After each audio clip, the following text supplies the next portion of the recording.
Assalamu alaikum wa rahmatullahi wa barakatuh. Our discussion today will be focused on reverts and getting them settled. But before that, all praise be to Allah that He gave us a chance to serve the community and to speak the truth and share.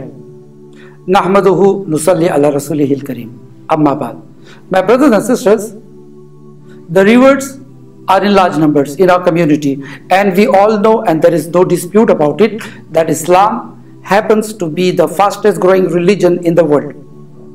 With thousands of people entering into Islam, we have no less than 25 to 30,000 people embracing Islam in United States alone. Then we don't have a figure, or some approximate number says around 7 to 8,000 in United Kingdoms. Then we have a large number of reverts in Germany, in Europe, and also in the UAE, as well as the GCC. And among them, 2/3 of the new entrants are women and girls. Now it's our duty that we have to settle them. And this episode is directly addressing to my revert sisters, as your brother in Islam, as your guardian, as your well-wisher. Be very careful what I'm telling you. When you embrace Islam, alhamdulillah, you have become a Muslim. When you embrace Islam, alhamdulillah, you have become a Muslim. Welcome to Islam. Welcome to Darussalam, the house of peace. But now that you have come to Islam, what ahead? Besides learning Deen, besides making a friend circle, besides visiting Dawah centers, learning the recitation of Quran, fiqh, hijab, other things, Dawah to the parents, alhamdulillah, alhamdulillah, alhamdulillah. But what about getting settled? Something. You need to get settled. Why? Because when you get married, my young sisters, I'm addressing you. When you get married, you have a spouse now. So 1 and 1, 2. So now you have a team to talk about Dawah, to talk to your parents about your entering Islam. You can do Dawah now. When you get married, my young sister, you are entering into a family. First, you enter into the community by becoming a Muslim. Now, by marrying, you are entering into a family and you are starting your own family. And it is not difficult. It appears so. It is not difficult. If you follow the steps properly, if you are very careful and cautious, cut down your demands and don't treat your marriage proposal like a business deal with loads and loads of conditions. Don't do that. Make it simple. If nikah is simple, the results are awesome. So we will be discussing, and we are discussing about your settling. How do you go ahead? How do you go ahead? You have to make your CV. Before that, see to it that you fulfill all the legal procedures of change of a faith. You need to fulfill all the legal procedures, especially if you are staying in a country where there can be some political problems or there can be some social problems if you revert to Islam. Because I can understand that your parents and your elders would object you becoming a Muslim. And as there was a revert, when she declared that I have become a Muslim, there was like an earthquake in the family. My God, you become a Muslim? You better be an atheist.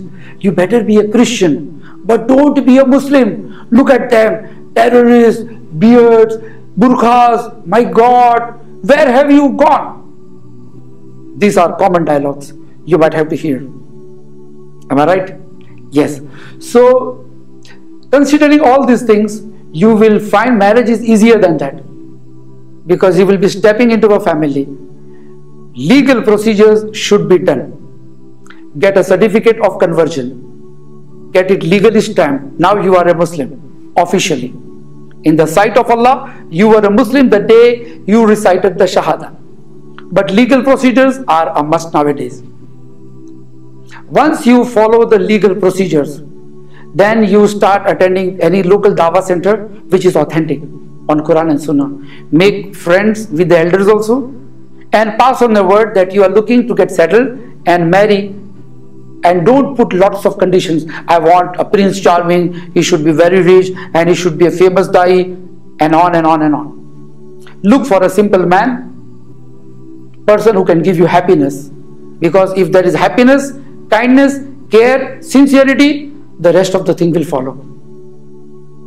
The rest of the things will follow. So when you have left your faith, old faith, you have left your artificial gods, the human gods, the stone gods, when you have left them, you have entered into the field of Islam, the field of peace, and you follow the rules, you will be happy. Pass the word among your close senior Muslims that you are looking for a spouse and willing to get married. Make a biodata, first paragraph you announce why you became a Muslim, and then put a little bit about yourself, your height, your origin, nationality, your education, and a few other things about you. And then you mention what type of a boy you are looking for. It's not that you should say, I'm ready to marry anybody who proposes me.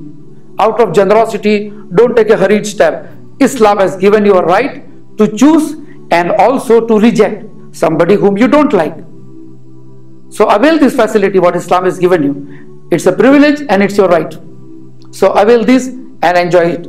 Fine. So you spread the word, you give your CV to a good Dawah center through an elderly sister, and try to involve some elderly Muslims from the community to screen the proposals of the boys. Don't hurry and don't decide on yourself. Don't. You see to it that there is a senior Muslim, either a doctor or an engineer or a head of a Dawah center or a local imam of the masjid, somebody who has a weight in the society or in your locality. Let them screen the proposals of the boys, let them take a personal interview of the boy, talk, decide everything the way they would look for their own daughter or their sister. And there are plenty of such people in your city. I'm sure, inshallah, Allah will help you. So these are the two early steps when you start thinking and your initial steps of getting married. With more details, more inputs in the next episode. Till then, Assalamu alaikum wa rahmatullahi wa barakatuhu. You can make your biodatas and CV now. This is Nadirwala on the behalf of mybetterhalf.com.